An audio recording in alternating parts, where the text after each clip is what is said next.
Korang bayangkan, family besar korang datang, korang puji. Dah lah cantik, besar, mesti best kan? Korang nak tengok tak rumah ni macam mana? Jom aku bawa. Rumah ni ada 2 dining area. Untuk dining area yang pertama ni, korang boleh guna pakai pada waktu lunch.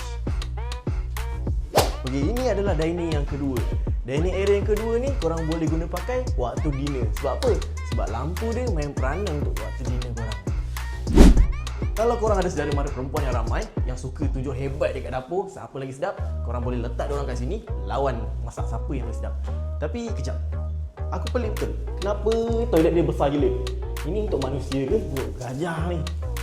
Helikopter. Saudara mara korang terlalu ramai, hall bawah penuh. Ajaklah bawa naik atas. Hall dekat atas ni pun besar tau. Rumah ni ada 4 bilik dan 3 bilik air. Dan setiap bilik pun besar-besar tau. Kalau korang ada saudara mara yang ramai, tak tahu nak tidur mana, sumbat mana-mana bilik sebab bilik semua besar-besar.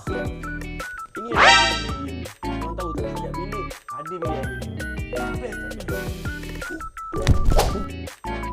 Ini pula adalah bilik master dia. Dah lah besar, tinggi pula tu. Kalau korang nak jadikan 2 tingkat pun, untuk korang lah. Yang penting, nama atas geran, nama korang sendiri. Yang paling special dekat rumah ni, ada beranda yang cukup luas.